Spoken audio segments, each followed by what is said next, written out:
Hello all, నేను మీ Rachana Srungavarapu. Welcome to federal Telangana. Bharat Pak మధ్య ఉన్నటువంటి యుద్ధ ఉద్రిక్తతలు రోజు రోజుకి తీవ్రతరం అవుతూ ఉన్నాయి. ఈ సమయంలో పౌరులందరూ కూడా నిత్యావసర సరుకుల ధరలు పెరుగుతాయేమో యుద్ధం వల్ల, తమ జీవితం దీనివల్ల ఎలా ప్రభావితం అవుతుందో అని కొంత ఆందోళన పడుతూ ఉన్నారు.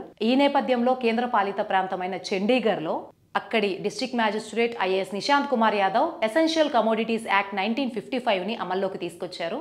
అంటే ఈ యుద్ధం జరుగుతున్నటువంటి పరిస్థితిని సాగ్గా తీసుకుని ఎవరైనా సరే వ్యాపారస్తులు అవినీతికి పాల్పడి ధరలు పెంచేసి ప్రజలపై భారం మోపితే అటువంటి అవినీతిని నిర్మూలించడానికి, పూర్తిగా బ్లాక్ మార్కెట్ని నిర్మూలించడానికి ఈ చట్టాన్ని సాధారణంగా అమల్లోకి తీసుకొస్తూ ఉంటారు. ఈ నేపథ్యంలో భారతదేశంలోని మిగిలిన రాష్ట్రాల్లో కూడా ఇదే అవినీతి జరిగే ఆస్కారం ఉంటే మాత్రం ఇదే చట్టం భారతదేశంలోని మిగిలిన రాష్ట్రాల్లో కూడా అమలయ్యే అవకాశం ఉంది. ఈ నేపథ్యంలో ఈ వీడియోలో ఈ ఎసెన్షియల్ కమోడిటీస్ యాక్ట్ అంటే నిత్యావసర సరుకుల చట్టం అంటే ఏంటి, ఈ చట్టం ఎలా పనిచేస్తుంది, అసలు కమోడిటీస్ అంటే ఏమిటి, ఈ చట్టానికి వర్తించే వస్తువులేంటి, ఒకవేళ ఈ చట్టాన్ని నియంత్రిస్తే ఎటువంటి శిక్షలు ఉంటాయి, ఆ శిక్షలు విధించే అధికారం ఎవరికి ఉంటుంది అన్నది డీటెయిల్డ్గా ఈ వీడియోలో చూద్దాం. Let's get started. ఈ నిత్యావసర వస్తువుల చట్టం అనేది 1955లో ఏప్రిల్ 1, 1955లో కేంద్ర ప్రభుత్వం పార్లమెంట్లో ఆమోదించింది. దీని యొక్క ముఖ్య ఉద్దేశం ఏంటంటే, ఏదైనా ఒక నిర్దిష్ట వస్తువు తక్కువ సరఫరా ఉందని, దాని ధర పెరుగుతుంది అన్న విషయాన్ని గనక కేంద్రం కనుగొంటే ఆ వస్తువు యొక్క స్టాక్ హోల్డ్స్ అన్నిటినీ కూడా కంట్రోల్ చేస్తుంది. ఆ విషయాన్ని స్టేట్స్ అన్నిటికి కూడా తెలియజేస్తుంది. సో ఆ స్టాక్స్, ఆ లిమిట్ ఏదైతే ఉంటుందో దాన్ని స్టేట్స్ మొత్తం కూడా పాటించాలి. వ్యాపారస్తులు కానీ మిగిలిన రిటైలర్స్ కానీ ఎవరైనా కానీ అక్కడ కేంద్ర ప్రభుత్వం సూచించినటువంటి ఆ స్టాక్కి సరిపోయేటువంటి ఆ నిర్దిష్ట పరిణామానికి మించినటువంటి నిల్వలు ఉంచుకోకూడదు. ఈ చట్టం యొక్క ముఖ్య ఉద్దేశం ఏంటంటే, వినియోగదారులు ఎవరికైనా సరే అవసరమైన వస్తువులు ఏవైతే ఉంటాయో వాటిని సరసమైన ధరలకు అందించడం. ఈ చట్టం కింద ఆ వస్తువుల ఉత్పత్తి, సరఫరా, పంపిణీ అంతా కూడా కేంద్ర ప్రభుత్వం నియంత్రణలో ఉంటుంది. వాటి ఎంఆర్పీని కూడా డిసైడ్ చేసే అధికారం కూడా కేంద్ర ప్రభుత్వానికి ఉంటుంది. ఇకపోతే అసలు కమోడిటీ అంటే ఏంటి? కమోడిటీ అనేది ఫ్రెంచ్ పదం. ఇది ఇంగ్లీష్లోకి 15వ శతాబ్దంలో చేర్చడం జరిగింది. కమోడిటీ అంటే ఎకనామిక్స్లో మనం చూసుకుంటే గూడ్ ఆర్ సర్వీస్ అంటే సేవ లేదా వస్తువు అని అర్థం. ఇక ఈ ఎసెన్షియల్ కమోడిటీ సర్వీసెస్ యాక్ట్ కింద ఈ జాబితాలో వచ్చే వస్తువుల్ని మనం గమనిస్తే ఔషధాలు, ఎరువులు, పప్పుధాన్యాలు, నూనె, పెట్రోల్ ఉత్పత్తులు, హాంక్ నూల్ పత్తి నుండి తీసింది, ముడి జనపనార, బొగ్గు, ఆటోమొబైల్ వాటి విడిభాగాలు, ఇనుము, స్టీల్, కాగితం, పంచదార.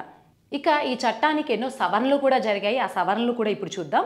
1980లో బ్లాక్ మార్కెట్ నిర్మూలన కోసం తీసుకొచ్చారు. 1981లో ఆహార ఉత్పత్తుల కోసం ప్రత్యేక నిబంధన చట్టం తీసుకొచ్చారు. 1993లో కిరోసిన్ ధర నియంత్రణ కోసం ఒక చట్టం తీసుకొచ్చారు. 1995లో రైతుల యొక్క వడ్డీని తగ్గించడం కోసం తీసుకొచ్చారు. 1995లో ఔషధాల ధర నియంత్రణ కోసం తీసుకొచ్చారు. 1997లో oil seed storage control order తీసుకొచ్చారు. 2000 సంవత్సరంలో పెట్రోలియం సరఫరా మరియు నియంత్రణ కోసం తీసుకొచ్చారు. 2001లో లైసెన్స్ వాటి మీద పరిమితి కోసం తీసుకొచ్చారు. 2005లో వినియోగదారుల వ్యవహారాల కోసం, 2010లో చక్కెర ధర నియంత్రణ కోసం తీసుకొచ్చారు. ఇకపోతే ఈ ఎసెన్షియల్ కమోడిటీస్ యాక్ట్ ఈ మధ్య ఎప్పుడైనా అమల్లోకి తీసుకొచ్చారా అంటే, కరోనా సమయంలో దీన్ని తీసుకొచ్చారు. మార్చి 14, 2020న ఈ చట్టాన్ని ప్రభుత్వం భారతదేశంలో అమలు చేసింది.